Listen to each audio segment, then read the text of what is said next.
الحمد لله رب العالمين الرحمن الرحيم أشهد أن لا إله إلا الله وحده لا شريك له وأشهد أن محمدا عبده ورسوله أما بعد قال النبي صلى الله عليه وسلم لا تختلفوا فتختلف قلوبهم رواه أبو داود. حضرات، کبیرہ اور بڑے بڑے گناہوں کا تذکرہ آپ کے سامنے پیش کیا جا رہا تھا. یہاں ابو داؤد شریف کی حدیث ہے، ایک اور کبیرہ گناہ کا تذکرہ کیا جا رہا ہے. وہ گناہ کیا ہے؟ صفوں کو سیدھی نہ کرنا. جب ہم نماز کے لیے کھڑے ہوتے ہیں تو صفوں کو سیدھی نہیں کرتے ہیں تو یہ کبیرہ گناہ ہے. آپ کا طریقہ کیا تھا کہ نماز پڑھانے سے پہلے آپ اعلان کرتے تھے کہ لوگوں مل مل کر کے کھڑے ہو جاؤ، استو سب لوگ سیدھے ہو جاؤ، تراسو مل مل کر کے کھڑے ہو جاؤ. اور کیا کہتے کہ صفوں کے درمیان خالی جگہ نہ چھوڑو. لا تترکوا بین صفوفکم فرجات للشیطان، کہ لوگوں صفوں کے درمیان شیطان کے لیے خالی جگہیں نہ چھوڑو. شیطان آ کر کے ہمارے صفوں کے بیچ میں گھومتا ہے، وسوسے دلاتا ہے، ہماری نمازوں میں شک اور شبہ ڈالتا ہے. اور یہاں پر دیکھیے حدیث میں کیا فرمایا، لا تختلفوا، کہ تم اپنی صفوں کو ٹیڑھی نہ بناؤ. کیوں؟ کہتے فتختلف قلوبکم، اور اگر تم صفوں کو ٹیڑھی رکھو گے تو اللہ تعالیٰ تمہارے دلوں میں ٹیڑھا کر دے گا، تمہارے دل بھی ٹیڑھے ہو جائیں گے. ہمیں اس کا احساس نہیں ہے. ہم نماز میں صف کو سیدھی کرنے کے بارے میں کوئی اہتمام ہی نہیں کرتے. جب نماز کے لیے ہم کھڑے ہوتے ہیں تو ہر آدمی کو اپنا قدم اپنا پیر دیکھنا چاہیے، اور قدم سے قدم، ایڑی سے ایڑی جب لگائیں گے تو سب سیدھی ہوں گی. ہم انگلیوں سے انگلی لگاتے ہیں، چھوٹی والی انگلی کو انگلی سے، تو پیچھے کیا رہتا ہے، جو سب ہونا چاہیے برابر برابر نہیں ہو پاتی. کیوں؟ کسی کا پیر چھوٹا ہے، کسی کا پیر بڑا ہے. لیکن جب ہم اپنی ایڑی سے ایڑی کو لگائیں گے تو کیا ہوتا ہے، سب لوگوں کی سب مکمل اور برابر ہوگی. تو یہاں جو حدیث کے اندر بتایا گیا ہے کہ صفوں کو سیدھی رکھو، کیونکہ صفوں کو سیدھی رکھنا ہی یہ نماز کے پورا ثواب کے پانے کا ذریعہ ہے.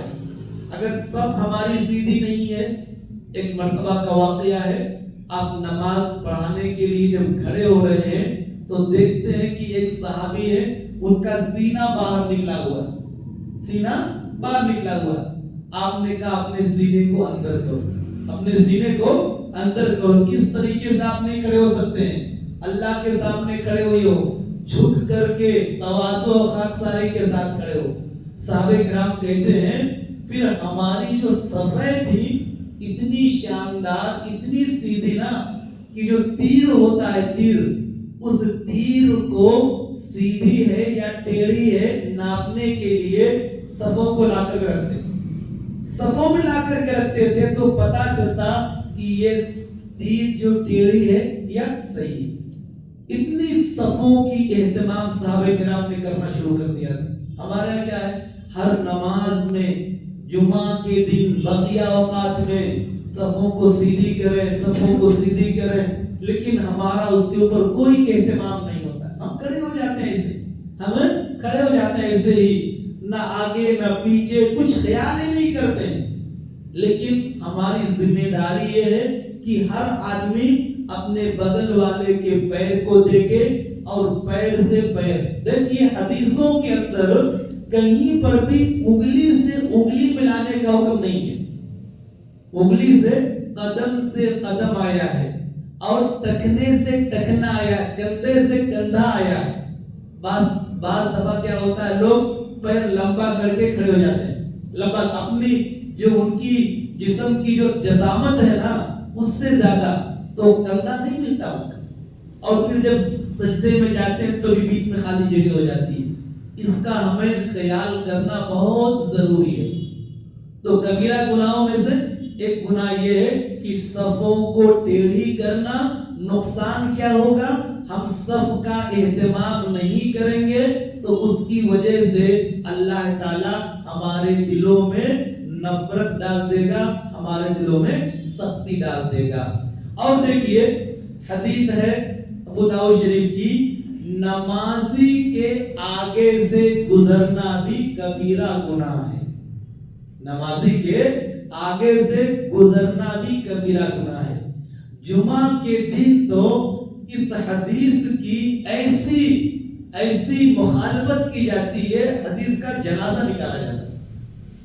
جمعہ کے دن لوگ نماز پڑھ سنت اور آدمی سامنے سے جا رہا بنداز، کوئی ڈر نہیں، کوئی خوف نہیں، کوئی خطرہ نہیں، ایسے ہی نکل کر کے جا رہا ہے۔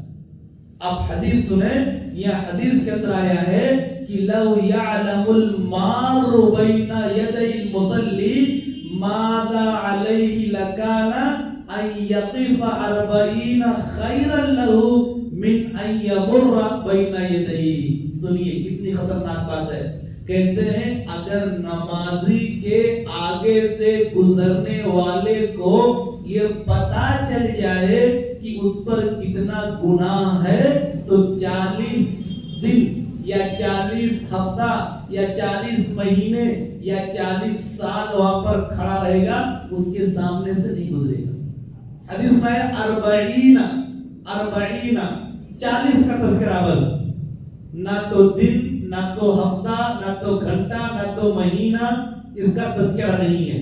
تو علماء نے اور محدثین نے کہا کہ ہم کم سے کم 40 گھنٹے کو مان لیں، یا 40 دن، یا 40 ہفتہ، یا 40 مہینہ کھڑا رہنا اس کے لیے اتنا بہتر ہے کہ اس کے سامنے سے آدمی گزر جائے۔ یہاں تو 40 دن کی بات جا رہی ہے، ہم 40 سیکنڈ بھی نہیں کھڑے ہونا چاہیے، 40 سیکنڈ۔ اور کوئی آدمی الگ الگ طریقے سے، کوئی ہاتھ کے اشارے سے، کوئی دستی رومال ہے اس کو رکھ کر کے نکل کے اور پیچھے سے کھینچ لیا، الگ الگ طریقے سے۔ لیکن دیکھیے یہ کوئی معمولی گناہ نہیں ہے، یہ کبیرہ گناہ ہے۔ نمازی کے آگے سے گزرنا کبیرہ گناہ ہے۔ ہمیں انتظار کرنا چاہیے، ہمیں 2 منٹ 4 منٹ رکنا چاہیے۔ اور ویسے بھی لوگ 2 رکعت پڑھتے ہیں تو 2 منٹ بھی نہیں لگتا، 2 منٹ بھی نہیں لگتا ہے۔ ہم 2 منٹ بھی نہیں کھڑے ہو پاتے ہیں، وہ بھی اللہ کے گھر میں۔ اللہ رب العالمین کا گھر جو پوری دنیا کا سب سے عظیم اور سب سے شاندار مقام ہے، سب سے عظیم جگہ ہے، اور وہ بھی نماز پڑھ رہا ہے۔ اس لیے کہا جاتا ہے کہ سترا رکھ کر کے نماز پڑھے۔ کوئی آدمی اگر جانا چاہتا ہے تو آپ کے سترے کے آگے سے چلا جائے، نہ اس کو گناہ نہ آپ کو گناہ۔ لیکن ہم جمعہ کے دن نہ سترے کا خیال کرتے ہیں اور نماز کے لیے کھڑے ہوتے ہیں، لوگ سامنے سے آتے رہتے ہیں، جاتے رہتے ہیں، کوئی حرج نہیں، کوئی فرق نہیں، اس کو گناہ ہی نہیں سمجھتے، جبکہ کبیرہ گناہ ہے نمازی کے آگے سے گزرنا۔ تو آج کے درس میں 2 باتیں، صفوں کو ٹیڑھی کرنا، سیدھی نہ کر کے کھڑے ہونا، یہ بھی کبیرہ گناہ ہے، اور نمازی کے آگے سے گزرنا یہ بھی کبیرہ گناہوں میں سے۔ اللہ تعالیٰ ہم تمام لوگوں کو قرآن اور حدیث کے مطابق زندگی گزارنے کی توفیق عطا فرمائے، کبیرہ اور صغیرہ گناہ سے بچنے کی توفیق عطا فرمائے۔